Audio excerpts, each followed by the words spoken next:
America may be a little less hairy tomorrow. That's because today is the final day of No Shave November. The idea is to raise awareness about a variety of men's health topics. Our own Casey Jones tossed the razor for the month and discovered a startling conversation that men should be having.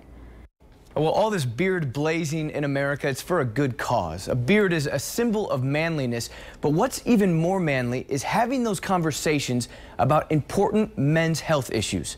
For Eric Hipple, that's men's mental health. You might remember the name, Eric Hipple. He was the quarterback for the Detroit Lions from 1980 to 1989. These days, he's still keeping track of his stats, but they're no longer interceptions or touchdowns. Now, they're conversations and lives. Eric Hipple starts today at quarterback for the Lions. On the back of his player card, Eric Hipple was a man's man. 6'1", 196 pounds. Hipple again to throw. Under center for parts of 9 seasons in Detroit, he threw for over 10,000 yards. Touchdown. Football was life, and at his peak, Hipple was what every man dreamed of being. But at rock bottom, he was sacked with something most men try to bench in the back of their minds. I jumped out of a car that was going 75 miles an hour. My wife was driving. A quick note, I'm sorry, I love you. Eric Hipple woke up in a hospital bed, parents and psychiatrists by his side. The psychiatrist is sitting bedside and talking with my parents about putting a hold on me and put me in a psychiatric unit. And I flat out told my parents, if you ever do that, I'll never talk to you again, and I don't need a psychiatrist. And so he went away. You just jumped out of a car. I don't need a psychiatrist. So it seems really funny when you say it now, but that's stigma. You know, that's what stigma does. It's there, and I'm not weak. That ain't me. I don't need it. Hipple was 40 years old. He'd grown up with a different mindset. Power through it. Fix it. I was extremely happy with my wife. I was extremely happy with my family, but dead in here. Hipple marks that slow death inside of him in 2 distinct memories. The first, 7 years before his suicide attempt, his hardest hit yet.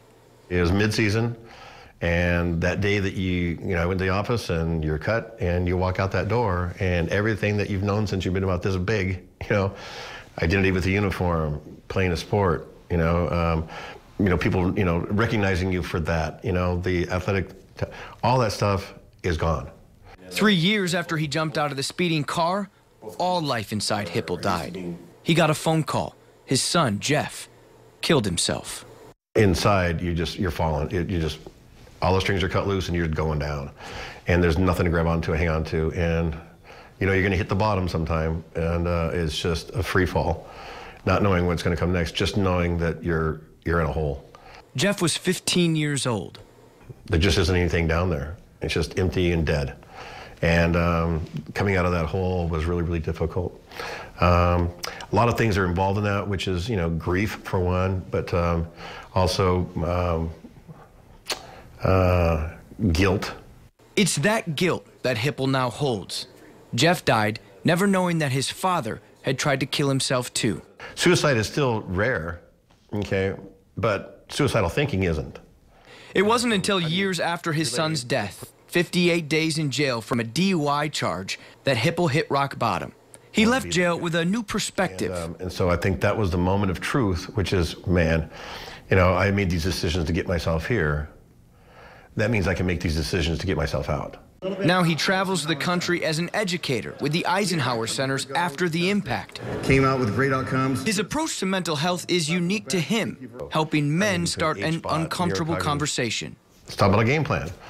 Okay, so that means it's about information. If I know what the defense is going to do to me, then I can have a better offense. If there's a problem, find it, fix it, and know that there are resources out there to come up with a resolution. How would your family feel if the day that you die, 2 days later, somebody announces a cure for something? He's still calling the shots, setting it up so men can understand it.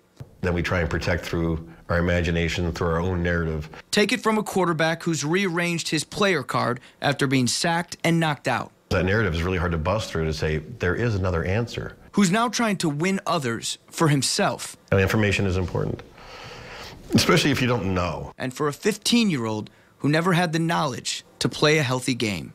Sometimes I feel like, like 9 years of my life was wasted. And I don't say wasted, but could have been redone, okay, had I had that information early on.